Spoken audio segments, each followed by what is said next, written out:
இட்லி எப்பா இட்லி போட்ட சமான எவ்வளவு பெரிய பூகம் வந்தாலும் சரிடா நீ ஒரு ஆள் எஸ்கேப் ஆயிருப்பா. வெல்கம் டு ஐரக்ஷன் சேனல். எங்களோட வீடியோஸ் உங்களுக்கு பிடிச்சிருந்ததுன்னா லைக் பண்ணுங்க, கமெண்ட் பண்ணுங்க, ஷேர் பண்ணுங்க, மறக்காம சப்ஸ்கிரைப் பண்ணுங்க. ஓகே, என்ன வீடியோ பார்க்க போறோம்? ஜேகே நம்ம சேனல் தான் பார்க்க போறோம். ரீசனா பார்த்த வீடியோ தான் பார்க்க போறோம். பார்க்கலாமா? Okay.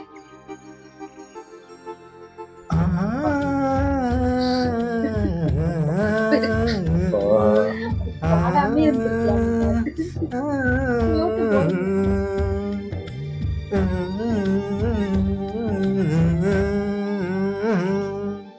Happy new year, happy new year வந்ததே முடிஞ்சிருச்சே. Hello broskis, welcome back to another video and it's a early classic. ராசி பலன் பார்க்க வந்துட்டேன். எல்லாரும் வாங்க. எப்பயும் போல வருஷம் ஸ்டார்டிங்ல நம்ம பரிதாபங்கள் ராசி பலனே எனக்கு இன்னும் மனசுல இருக்கு. இந்த வாட்டி என்ன பண்ண போறோம்னா ரோல் பண்ண போறோம். ரோல் பண்ணுவோம். ரோல் ரேண்டம் நம்பர் 1 to 12 6 வந்து 6 1 2 3 4 5 6 மீன ராசி அன்பர்களே வாங்க போலாம்.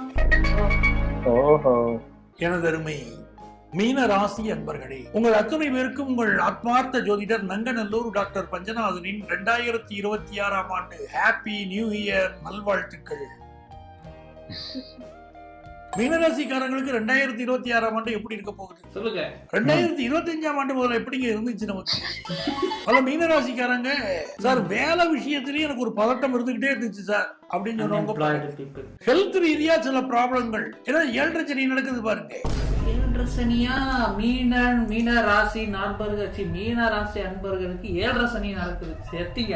எனக்கு வந்து 7.5 சனி முடிஞ்சிருச்சு. நல்ல வேலை இந்த 20ஸ்ல இருக்கும்போது 7.5 சனி வந்துடக்கூடாதுன்னு பெரியவங்க சொல்லுவாங்க. ஏன்னா 20s தான் ரொம்ப முக்கியமான டைம். வேலை எல்லாம் கிடைச்சு நல்லா செட்டில் ஆகணும். 7.5 சனி ஜென்ம சனி என்னென்னமோ சொல்லுவாங்க. ஒரு மனுஷனுக்கு வாழ்க்கையில 3 வாட்டி 7.5 சனி வரும் அப்படின்னு நினைக்கிறேன். 3 அப்படியா? ஒரு அளவும் தெரியாது நம்மளுக்கு.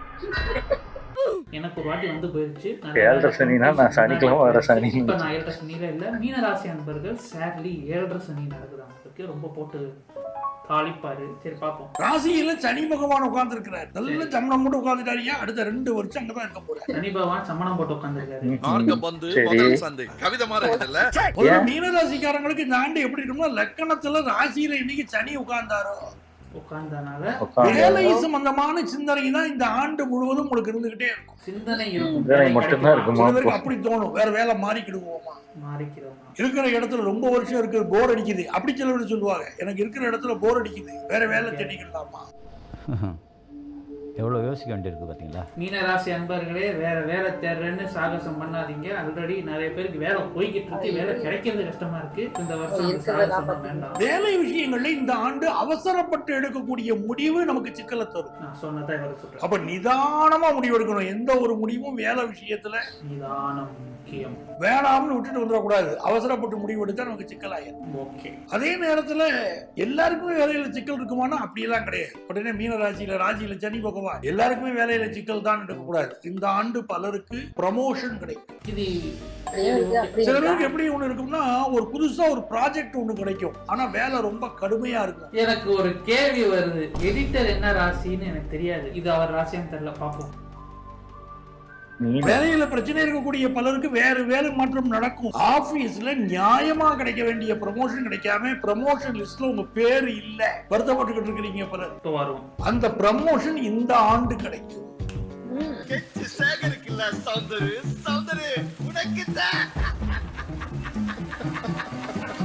நல்ல வேலை கிடைக்கக்கூடிய ஒரு யோகத்தை கொடுக்குது. அரசு துறையில் இருக்கக்கூடிய பலருக்கு நல்ல முன்னேற்றம் உண்டு. டபுள் சைடு போல் அடிச்சாரு. வேலை கிடைக்காதுன்னு சொல்லிட்டு இருந்தா இப்ப வேலை கிடைக்கும்ன்றாரு. மருத்துவத்துறையில் மீனராசிக்காரர்கள் பல சாதனைகளை புரிவீர்கள். பலன்கள் சொல்லிக்கிட்டு இருக்கேன். கேன்சருக்கு இந்த ஆண்டு மருந்து கண்டுபிடிக்கப்படும். Breaking news. பஞ்சநாதன் சொல்லிட்டாரு, கேன்சருக்கு மருந்து கண்டுபிடிச்சிருவாங்களாம்.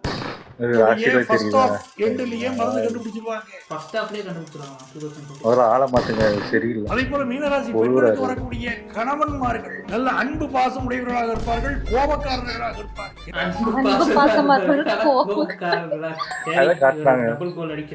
மெயினா 10 நிமிஷம் பேசினது என்னன்னா, மீன ராசி வேலை விஷயத்துல சிக்கல் அதிகமா இருக்கும். அதே சமயம் ப்ரொமோஷனும் வேலையும் மாற்றமும் நடக்கும்.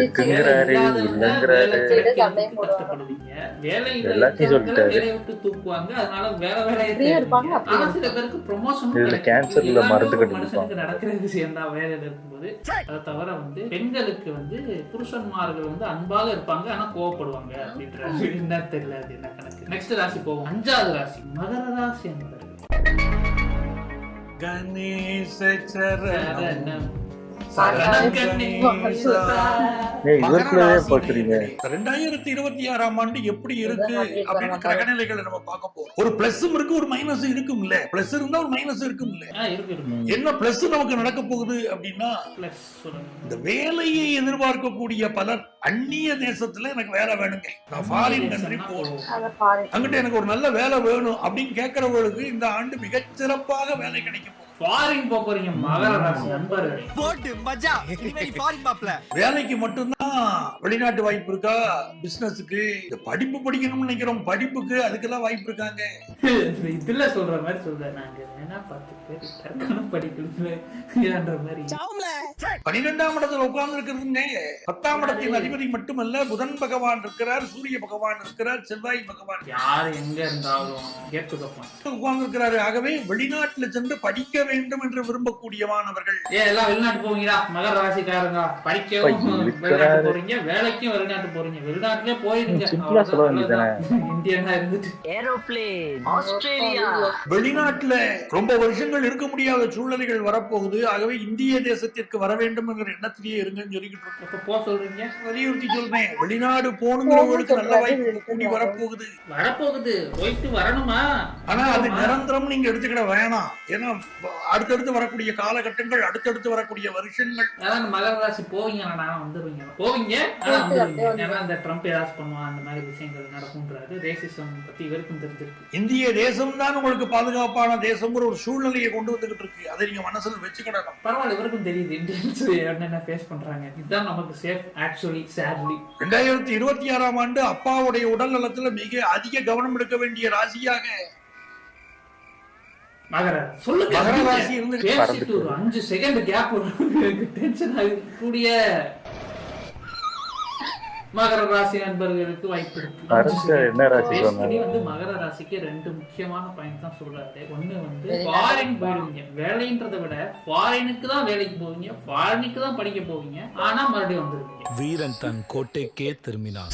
2வது விஷயம் உங்க தந்தையார், உங்க அப்பா உடல் நலத்தில் மீது நீங்க அதிக கவனம் செலுத்த வேண்டும். ஓகே, நெக்ஸ்ட் ராசி போலாம். ரோல் 8 மிதுனம் ராசி. தேவையில்லாம வாயை கொடுத்து ரொம்ப விலைக்கு வாங்குற அமைப்புல இந்த ஆண்டு உண்டு. சீதையும் ராமனும் ஒருத்தர் பார்த்த உடனே இதயங்கள் மாறி போயினே. ராமாயணத்துல கம்பன் எழுதுறாரு. அந்த மாதிரி கணவன் மனைவி கிடையில இதயங்கள், ஒருத்தருடைய இதயம் இன்னொருத்தட்ட பறி போயிடும். 2 பேரும் ரொம்ப நெருக்கமா இருப்பீங்க. எவ்வளவு கருத்து மாறுபாடுகள் வந்தாலும் விட்டு கொடுக்க மாட்டீங்க. மிதுன ராசியில அப்படி ஒரு யோகம். மிதுன ராசி உங்க ராசியோட சிம்பலுக்கு ஏத்த மாதிரி உங்களுடைய பார்ட்னரோட கலந்துரைந்து க்ளோஸா இருப்பீங்களா இந்த வருஷம். எந்த கருத்து வேறுபாடு வந்தாலும் க்ளோஸா இருப்பீங்களா, அதான் சொல்றாரு. மிதுன ராசி கல்யாணம் ஆகாத நபர்களுக்கு ஏதாவது சொல்லுங்கய்யா. உங்க குடும்பத்தில் நடக்க போற மிக முக்கியமான ஒரு விஷயம் கல்யாண விஷயம். மிதுன ராசிக்காரங்க குடும்பத்துல 2026ஆம் ஆண்டு மிக முக்கியமான ஆண்டு. கல்யாணத்தை கொண்டு வந்து கொடுக்கக்கூடிய வருஷம். கல்யாணம் ஆகுதுரா மிதுன ராசி, உனக்கு ரொம்ப சந்தோஷப்படலாம். நீங்க வெளிநாட்டுல இருக்கக்கூடிய பலரு இந்த ஆண்டு இந்திய திருநாட்டுக்கு திரும்பிடுவாங்க. இந்திய திருநாட்டில் இருக்கக்கூடிய சிலர் இந்த ஆண்டு வெளிநாடு நோக்கி செல்வீர்கள். அங்க இருக்கவங்க இங்க வந்துருங்க, இங்க இருக்கவங்க அங்க போயிருவாங்க. அப்படி அமைய போகுது. பணப்புழக்கத்துல கொஞ்சம் மாசம் நெருக்கடி இருக்கும். இது ஒரு கலவையான ஆண்டா தான் இருக்கு. பைனான்சியலி கொஞ்சம் கஷ்டமா இருக்குன்னாலும் கல்யாண வாழ்க்கை நல்லா இருக்கு. அப்ப என் திருமண வாழ்க்கை அப்படின்னு நினைக்கிறவங்களுக்கு இந்த இயர் உங்களுக்கு நல்ல ஆண்டு, புத்தாண்டா அமையும். I love you so much, Mani. 7 மேஷம்.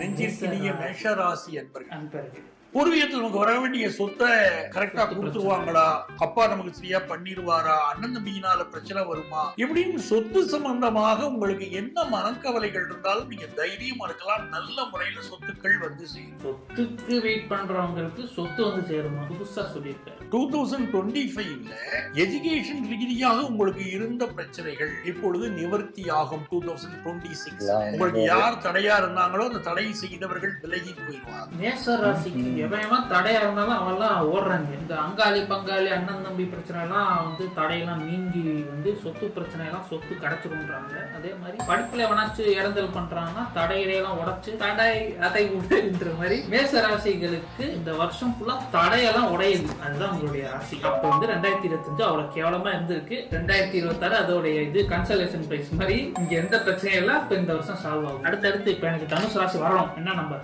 ரோல் 12. கடைசி ராசி என்ன? விருச்சிக ராசி. ஓ 12 விருச்சிக ராசிக்காரங்களை பொறுத்த வரைக்கும் மிக நேர்மையான குணம் படைத்த மனிதர்கள். இதை சொல்வதில் எனக்கு ஒரு சந்தோஷம். விருச்சிகம் நேர்மை. நான் சந்தித்த விருச்சிக ராசி மனிதர்கள் என்னிடம் வரக்கூடிய கஸ்டமர்ஸ் ரொம்ப ஸ்ட்ரைட் ஃபார்வர்ட். இப்படித்தான் வாழணும் கொள்கை உடையவர்கள். ஒரு ஆபீஸ்ல வேலையை மாங்குன்னு செய்யக்கூடியவங்க. இந்த ராசிக்காரன் போல இல்ல, அப்படியே ஆப்போசிட். நேர்மை அற்றவன், மாங்கு வேலை செய்யாதவன். அப்படியே ஆப்போசிட்டா. மாமியார் மருமகள் உறவுல ஒரு மருமகளாக ஒரு விருச்சிக ராசி பெண் இருந்துட்டா அந்த மருமகள் மீது சுமத்தப்படக்கூடிய பழிகளை நான் பார்த்திருக்கிறேன். மிக கடுமையாக உழைப்பார், ஆனால் கெட்ட பெயரை தாக்குவார். பாவண்டா. விருச்சிக ராசி கஷ்டப்பட்டு வேலை செஞ்சு கிரெடிட்ஸ் வேற யாரோ திருடிட்டு போறாங்களா? கண்டிப்பா இது எடிட்டர் ராசி இல்லன்றது மட்டும் எனக்கு தெரியும். உங்க ராசிக்கு தனஸ்தானத்துல சூரியன் அவர் உட்காந்துருப்பாரு, இங்க உட்காந்துருப்பாரு, இறங்கி ஓடுவாரு. அப்போ இந்த அரசு கிரகத்துடைய தொடர்பு இருப்பதனால அரசு துறையிலே உயர் பதவிகளை பெறுவதற்கு பலருக்கு வாய்ப்பு இருக்கும். அரசு பதவியில உயர் பதவி பெற வாய்ப்பு இருக்குன்னா அரசு வேலையில இருக்கவங்களுக்கு இல்ல அரசு வேலையே கிடைக்கும். ஒரு IAS IPS போன்ற எக்ஸாமினேஷன்ஸ்க்கு ப்ரிப்பேர் பண்றவங்க ரொம்ப சந்தோஷமா இந்த ஆண்டை எதிர்கொள்ளலாம். நல்ல பதவி உங்களுக்கு கிடைக்கக்கூடிய வாய்ப்பு உண்டு. IPS IAS உங்களுக்கு கிடைக்கும். சிவில் சர்வீஸ் எழுதுறவங்களுக்கு, ரயில்வே போர்டுல எக்ஸாமினேஷன் எழுதுறவங்களுக்கு, இன்னும் மத்திய அரசு துறைகளிலே வேலை எதிர்பார்க்கக்கூடியவர்களுக்கு, மாநில அரசு துறைகளிலே வேலை எதிர்பார்க்கக்கூடியவர்களுக்கு அரசு வேலை கிடைக்கும். அவ்வளவுதான். அப்ப பலருக்கு வருது, சார் அரசு வேலை இருக்கட்டும், நான் தனியார் துறையில வேலைக்கு ட்ரை பண்ணுவேன், எனக்கு கிடைக்குமா அப்படிங்கிறவங்களுக்கு கிடைக்காது. உயர் பதவிகள் தனியார் துறையில கிடைக்கும். ஆல்ரெடி ஒர்க் பண்ணிட்டு இருக்கிறவங்க புதுசா கிடைக்காது. ஒரு மேனேஜரியல் கேடர்ல வரணும்னு சொன்னா அந்த அமைப்பு இந்த ஆண்டு உங்களுக்கு கிடைக்கும். சோ ஐடி வேலையில இருக்கவங்களுக்கு ப்ரொமோஷன் கிடைக்கும். அரசு வேலை ட்ரை பண்றவங்களுக்கு கவர்மெண்ட் ஜாப் கிடைக்கும். ஐடி வேலை ட்ரை பண்றவங்களுக்கு கிடைக்குமா கிடைக்காதுன்னு இவர் சொல்லல. அப்ப கிடைக்காது. ஆக குடும்ப வாழ்க்கைக்கு முக்கியத்துவம் கொடுங்க. கணவன் மனைவி உறவு, பிள்ளைங்க வாழ்க்கை, உங்க வருமான விஷயத்தில் எச்சரிக்கையா இருங்க. பிறரை நம்பி பணம் கொடுக்க வேண்டாம். வருமான விஷயத்துல எச்சரிக்கையா இருங்க, கடன் கொடுக்காதீங்கன்னு சொல்லியிருக்காரு. அது போக வந்து பெருசா உங்களுக்கு வந்து பாசிட்டிவா எதுவும் சொல்லல. அடுத்த ராசி போலாம். ரோல் 1 தனுசு ராசி நம்பர் 1 வந்திருக்கேன் பாருங்க. தனுசு ராசிக்கு 2026 எப்படி இருக்க போறது? இந்த ஆண்டு நல்லா இருக்குமா? ஏற்கனவே நம்ம பல பிரச்சனைகளை 2025ல சந்திச்சிருக்கோம். அப்படிலாம் ஒண்ணும் இல்லையே. பல ஹெல்த் இஷ்யூஸ் சந்திச்சிருக்கோம். குடும்ப வாழ்க்கையில பல பிரச்சனைகள் இருக்கு. இன்னும் திருமண விஷயங்கள்ல சில சிக்கல்கள் இருக்கு. அத வேற ஞாபகப்படுத்திட்டீங்க. 2026 நமக்கு நற்பலன்கள் தராதாங்கிற அடிப்படையில தான் இந்த பயிற்சி, இந்த பலன்களை நம்ம பார்க்க போறோம். அப்படி அந்த அளவுக்கு கேவலமான வருஷம்னா 2025 கிடையாது. உதாரணமா வேலையில புதிய வாய்ப்புகளை எதிர்பார்க்கக்கூடிய தனுசு ராசிக்காரர்களுக்கு இந்த ஆண்டு நல்ல வேலை வாய்ப்பு கிடைத்தே தீரும். வேலை சரி ஓகே. சென்ற ஆண்டுல பலருக்கு ஹெல்த் இஷ்யூ வந்திருக்கும். தனுசு ராசிக்காரங்களுக்கு ஹெல்த் இஷ்யூ சொல்ல முடியாது. வெயிட் கொஞ்சம் இதானது, அது ஹெல்த் இஷ்யூவா தெரியல. Maybe okay. ஆனா அதை நாங்க ஆல்ரெடி வெயிட் லாஸ் எல்லாம் பண்ணி ஃபிக்ஸ் பண்ணிட்டோம் சார். பாத்தீங்களா சார், பிளாக் காஃபி குடிக்கிறோம் சார். அப்படி தனுசு ராசிக்காரங்களுக்கு இப்போ இந்த ஆண்டு பாத்தீங்கன்னா சுக்கிரன் எங்க போய் உட்கார்ந்தாரு? தனுசு ராசியில உட்கார்ந்தாரு. கர்மா நட்சத்திரத்துல உட்கார்ந்தாரு. அங்க திருமண தடையல்ல காட்டுது. அப்படிங்களா? பிள்ளைகளை பெத்தவங்க, பையனை பெத்தவங்க நொந்து போய் இருந்துகிட்டு இருக்கீங்க. எனக்கு கல்யாணம் ஆகுமாயா? இன்னைக்கு கல்யாணம் நடக்கிறது திருமண பொருத்தத்தினால் மிகப்பெரிய ஒரு கல்யாண தடை வரக்கூடாது. மனப்பொருத்தம் இருந்தால் மற்ற பொருத்தங்களுக்கு முக்கியத்துவம் கொடுக்காதீங்க நான் சொல்லிக்கிட்டு இருக்கேன். லவ் மேரேஜ் ஆகும்ன்றாரு. என்ன சொல்றாரு இவர்? அப்பா ஸ்தானத்துல இருந்து அப்பாங்களுக்கு அட்வைஸ் பண்றாரு.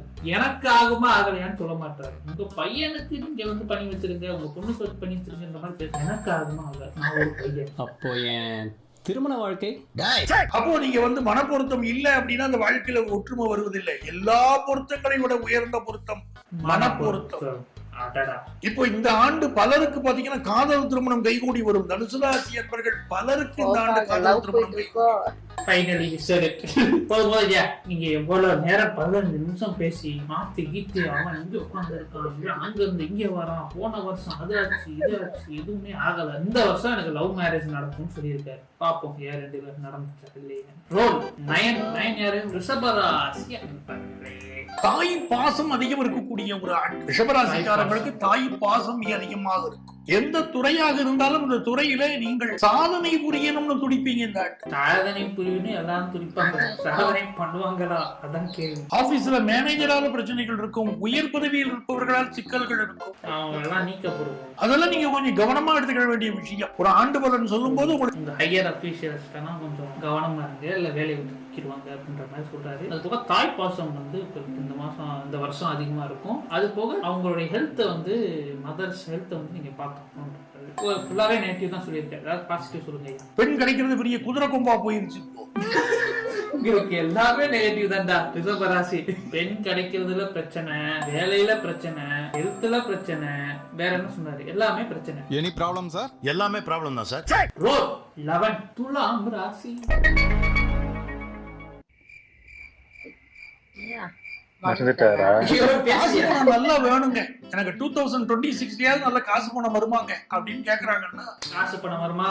ஒரு ஜாதகத்துல சுக்கிரன் குரு 2 பேருடைய துணை இருந்தால்தான் வருமானம் நல்லா வரும். இருக்காங்க துணையா இருக்கா இல்லையா? பேசுங்கய்யா. 2 பணத்தை கொடுக்கக்கூடிய கிரகங்கள். டெய்லி வருமானம் நல்லா இருக்கணும்னா புதனுடைய துணை வேணும். இதுல சுக்கிரன் புதன் சேர்ந்திருக்கு, அவரை குரு பார்க்க அற்புதமான தன லாபம் கிடைக்கும். அவங்க சேர்ந்திருக்கு, இவர் பாக்குறாரு. தப்பாக இருக்கும். ரிலீஜியஸ்ல இருந்து அந்த மாதிரி ஜோக்லாம் அப்படிலாம் பேசாத, எவனா வந்துடா போலாம். மனசுல 1000 போராட்டத்தோடு வாழக்கூடிய துளாராசி அன்பர்களுக்கு உங்கள் தகுதிக்கு ஏற்ப உங்கள் திறமைக்கேற்ப வேலை கிடைக்கும், பண வருமானம் கிடைக்கும். உங்க தகுதி யாரோ 2 பேர் இருக்காங்க, அத குரு வந்து பார்வையிடுறனால எல்லாம் சேர்ந்து இருக்காங்க. அதனால உங்களுக்கு வந்து பண வரவு அப்படியே டேம் திறந்து விட்ட மாதிரி இருக்குன்ற மாதிரி சொல்றாரு. பண வரவு இருக்கும், வேலை இல்லாதவங்களுக்கு வேலையும் நடக்கும். துளாராசியில பிறந்த ஆண்கள் பல பேருக்கு பாத்தீங்கன்னா தந்தையோடு கருத்து மாறுபாடு இருக்கும். அப்படிப்பட்ட துளாராசிக்காரங்களுக்கு எல்லாம் இன்றைக்கு இந்த ஆண்டு தந்தை மகனுக்கிடையே உறவு சீராகும், தந்தை மகளுக்கிடையே அன்பு மேலோங்கும், புரிதல் உருவாகும், நல்ல ஒரு அண்டர்ஸ்டாண்டிங் குடும்பத்துல இருக்கும். அப்பா மகன் அப்பா மகள் இந்த உறவுல பிரச்சனை இருந்திருக்கும், அதெல்லாம் வந்து இந்த வருஷம் சால்வ் ஆகும். ஒரு அண்டர்ஸ்டாண்டிங் புரிதல் கிடைக்கும். ஓவரால் நல்ல இயரா தான் வந்திருக்கு துலாம் ராசி என்பர்கள். Happy new year. 4 கும்பராசி என்பர்களே. ஒரு புதிய நடிகர் வந்து அரசியல் கட்சியை துவங்குவது, நிறைய அரசியல் குழப்பங்கள், யார் நண்பர்கள் யார் பகைவர்கள் என்பது இனம் மாறி போகக்கூடிய ஒரு அமைப்பு. ஒரு கூட்டணியில் இருக்கிறவங்க இன்னொரு கூட்டணிக்கு மாறுவது, ஒரு புதிய நடிகர் வந்து அரசியல் கட்சியை துவங்குவது, அப்படி நிறைய பிரச்சனைகள் இருக்கும். இவரும் லியோவா? 2 பேரும் லியோவா? சிம்மம் என்னடா எல்லாருக்கும் சிம்மம் லியோ போட்டு வச்சிருக்கீங்க பேக்கு போல. கும்பராசி அன்பர்கள் நீங்க அரசியல் இருந்தீங்கன்னா உங்களுக்கு நிறைய பிரச்சனைகள் வரும். யாரு நண்பன் யாரு புதிய அரசியல் கட்சி துவங்குவாரு ஒரு நடிகர் வந்து அப்படி இப்படின்ற. இவர் பார்த்து சிம்மோன்னு யார் போட்டு சீமானுக்கு உலகமெங்கும் ஆர்டிபிஷியல் இன்டெலிஜென்ஸ் வந்து இதோடைய ஆதிக்கம் என்பது மிக அதிகமாக இருக்கும். ஆர்டிபிஷியல் இன்டெலிஜென்ஸ் ஆர்டிபிஷியல் சூப்பர் இன்டெலிஜென்ஸே வந்துடும். அப்படிப்பட்ட ஒரு நிலையில நிறைய செக்டார்ல வேலை இழப்பு இருக்குங்க. 2026 நம்ம பார்க்கத்தாங்க போறோம், ஒரு குழப்ப நிலையை பார்க்கத்தாங்க போறோம். நிறைய செக்டார்ல வேலை இழப்பு வரும். எல்லாத்துக்கும் நம்மள ப்ரிப்பேர் பண்ணிக்கிடணும், தயாராகிக்கிடணும். கும்பராசி நண்பர்கள் ஆகவே முதல்ல இந்த அடிப்படை ஞானம் நமக்கு வேணும். அது என்னங்கிறது நம்ம கத்துக்கிடணும். இப்ப மனசு என்ன ஆகும், தேவையில்லாத விஷயங்களை பார்க்கறதுல மனசு ஈடுபாடு கூடும்,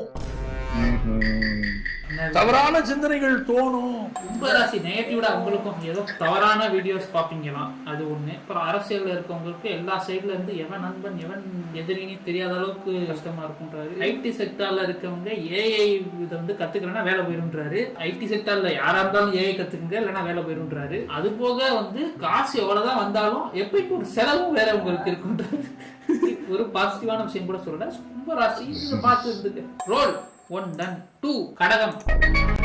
கடகராசி கடன் வாங்க குறிப்பா பெண்களை பொறுத்த வரைக்கும் பாத்தீங்கன்னா கணவரோட கருத்து மாறுபாடு, கடவுளோட கருத்து மாறுபாடுகள் இருக்குமா கடகராசி என்பது வேற வேற வேற பிரச்சனை இருக்கும் போதே அதை தீர்க்கணுங்கிற முயற்சி அப்படின்னாமே நான் எப்படி இறங்கி போறது, நான் ஒரு பாடம் கற்பிக்க போறேன் அப்படின்னு ஒரு கணவன் நினைக்கிறதும் அதோட வாழறதை விட வாழாம இருக்கிறது. கடகராசி அப்படி பாதகமா நினைச்சுக்கிட்டு நம்ம விவாகரத்து வாங்குவோம் நினைச்சுக்கிட்டீங்கன்னா விவாகரத்து அமைஞ்சு போயிடும். விவாகரத்தே நடந்துருமா, டிவோர்ஸே நடந்துருமா கடகராசி என்பவர்கள் மேரிடான கபிள்ஸ் பாக்குறீங்கன்னா தெரிஞ்சுக்கங்க. ஈகோ சண்டையில வாழ்க்கை இழந்துடாதீங்க. கல்யாணம் ஆகாதவங்களுக்கு ஏதாச்சும் ஒரு பாயிண்ட் சொல்லுங்க. மருத்துவ செலவு நிறைய பண்ணுவீங்க. சிரிச்சுட்டே சொல்லுங்க. மருத்துவ செலவு நிறைய பண்ணுவீங்க. என்ன சிரிச்சுட்டே சொல்றாரு? கடகராசிக்கு வந்து ஹெல்த் இஷ்யூஸ் நிறைய வரும்ன்ற வருஷம் சொல்லிருக்காரு. வயிறு அப்புறம் பல்லு பிரச்சனை வரும், கணவன் மனைவி பிரச்சனைகள் நிறைய வரும். அதுல வந்து டிவோர்ஸ் வரைக்கும் போகுமா. சோ அதனால வந்து ஈகோ பிரச்சனை எல்லாம் வந்து இதெல்லாம் வச்சுக்கூடாது. புரியுதா? சரி ரெண்டு பேரும் சண்டை விடாதீங்க. அந்த விஷயத்தை தெரிஞ்சுக்கங்க. யாரு கடகராசி அன்பர்களே, திருமண வாழ்க்கையில் சிக்கல் உண்டு. திருமணம்னா திருமணம் மட்டும் இல்ல, லவ் வாழ்க்கையும் சிக்கல் உண்டு. அனுசரிச்சு போகணும் அப்படின்னு சொல்றாங்க, கேட்டுக்கங்க. அனுசரிச்சு போங்க. அது போக வந்து பல்லு பிரச்சனை, மெடிக்கல் செலவாகும் அப்படின்ட்டு சிரிச்சுக்கிட்டே. சரி ஓகே, அடுத்து தேக ஆரோக்கியத்துல மருத்துவ உதவி உங்களுக்கு பேருதவியாக இருக்கும். என்ன பிரச்சனைகள் இருந்தாலும் சரி, ரொம்ப நல்ல ஆண்டாக இந்த ஆண்டு உங்களுக்கு பிறக்குது. அந்த தர்ம கர்மாதிபதி யோகங்கிறது மிகப்பெரிய வெற்றிகளை கொடுக்கும். 7ல சனி உட்கார்ந்து இருக்கு. அடாடா தப்பு முடிகளே, சீக்கிரம் கல்யாணம் பண்ண சிக்கலாகி போச்சுக்கிறோம். ஸோ வந்து பொறுமையா கல்யாணம் பண்ணுங்க கன்னி ராசி என்பது. நடக்குமா தெரியல, நடந்தா பொறுமையா பண்ணுங்க, அவசரப்படாதீங்கன்றது. அதே போல இந்த ஆண்டு வீடுகள்ல பல ரிப்பேர் ஒர்க்கை மேற்கொள்வீங்க. கன்னி ராசிக்கும் ரொம்ப கஷ்டம்தான். என்ன ஃபர்ஸ்ட் என்ன சொன்னாரு, திருமண வாழ்க்கையை தள்ளி போடுறது நல்லது அப்படின்றாரு. அது போக வீட்டு ரிப்பேர்னு நிறைய செலவு பண்ணுவீங்க, வீட்டுல ரிப்பேர் பண்ணணும் அப்படின்ற மாதிரி சொன்னாரு. ஸோ உங்களுக்கும் செலவு அதிகம், திருமண வாழ்க்கை நாசமா போச்சு. திருமணமே பண்ணக்கூடாதுன்ட்டாரு இந்த வருஷம். கன்னி ராசி கொஞ்சம் கஷ்டமான ராசி தான். சரி ஓகே நண்பர்களே, 12 ராசியும் பார்த்தாச்சு ஒரு வழியா. 12 ராசியும் பார்த்தாச்சு. பணியாயிட்டுக்கு இருக்கிறாருப்பா. அங்க உட்காந்துருக்காரு, இங்க உட்காந்துருக்காரு. சினிமா வரலையோ நடக்காது. சோ இத பார்த்து உட்கார்ந்தீங்கன்னா நடக்காது. ஏன்னா எனக்கும் நடக்கும். ஓகே எனிவேஸ் நண்பர்களே, thank you so much for watching. நம்ம எப்பயும் போல இந்த வீடியோ போகணும்ன்றனால சிம்ம ராசி தான் பாவம். எல்லா ராசியும் பார்த்துருக்கோம், உங்க ராசி மட்டும் ஸ்கிப் பண்ணாதீங்க, அது தவறு. அது போக இந்த வீடியோக்கு ஒரு 2026ல இந்த வருஷம். ஸோ வந்து இந்த வீடியோக்கு நீங்க லைக் போட்டு 26,000 லைக் ஃபர்ஸ்ட் 24 ஹவர்ஸ்க்குள்ள வந்துருச்சுன்னா, அந்த 26,000 பேர்ல நீங்க ஒருத்தரா இருந்தீங்கன்னா உங்க வாழ்க்கை அமோகமா இருக்கும் இந்த வருஷம்ன்றது கேரண்டி தரேன் நான் ஜோசியம். வழக்கமா லைக் போட்டுங்க. Anyways, that's pretty much it. Thank you so much for watching. உங்களுக்கு இந்த வீடியோ பிடிச்சிருக்குன்னு hope you guys enjoyed it. Thank you so much. Good night. Super. ஆனா இவர் கொஞ்சம் அநியாயத்துக்கு வீடியோ இழுக்கிறாரு, அப்பப்போ மறந்துடுறாரு என்ன ராசிக்கு சொல்லிட்டு இருந்தோம் அப்படி சோகமா சொல்ற இடத்துல சிரிச்சிடுறாரு, மறந்துட்டு. அது அவரோட ராசியா இருக்காது, அவர் ராசி வரும்போது மட்டும் கொஞ்சம் பார்த்து பக்குவமா சொல்லிப்பாரு போல இருக்கு. நானும் பாத்துருக்கேன், நிறைய பேரு இவரு இங்க உட்காந்துருக்காரு, அவர் அங்க உட்காந்துருக்காரு, தேவையில்லாம நம்மள குழப்புவாங்க சில பேர். புரியல. சில பேர் தெளிவா சொல்லுவாங்க உங்களுக்கு என்ன நடக்க போகுது, ஏது நடக்க போகுது, அதை மட்டும் சொல்லினா முடிஞ்சு போச்சு. சுக்கிரன் உட்காந்துருக்கான், சனி அங்க உட்காந்துருக்கு, இங்க தேய்ச்சிக்கிட்டு இருக்கு, எதையாவது சொல்லி நம்மளையும் குழப்போம். நம்ம யோசிச்சுட்டு இருப்போம், என்னடா சுக்கிரங்கிறாங்க சனிங்கிறாங்க, என்னன்னு தெரியலையே. புரியாது. ஆமா ஆமா, எனக்கு தெரிஞ்சு இவரு சும்மா சும்மா வெளியூருக்கு போவாங்கிறாரு, வெளியூர் வந்துருவாங்கிறாரு. சும்மா எல்லாத்துக்கும் ஒரே மாதிரிதான் சொல்ற மாதிரி இருக்கு, ஏதோ வித்தியாசமா எதுவும் சொல்ற மாதிரியே இல்லை. கேட்டா உங்க அப்பா அம்மா அப்பா பையனுக்கும் பிரச்சனையா இருக்கும், இல்லைன்னா அவங்க சேர்ந்துருவாங்க பிரச்சனை இருந்தா. இந்த ஒரே மாதிரி இதுதான் அதிகமாவே எல்லாத்துக்கும் நடக்குது. சண்டை வரும், இது பண்ணும், ஏதாவது இன்ட்ரெஸ்டிங்கா ஏதாவது சொல்லுவாரு அந்த மாதிரி. ஆமா ஓகே, என் வீடியோஸ் உங்களுக்கு பிடிச்சிருந்தா லைக் பண்ணுங்க, ஷேர் பண்ணுங்க, கமெண்ட் பண்ணுங்க, மறக்காம சப்ஸ்கிரைப் பண்ணுங்க. எல்லாருக்கும்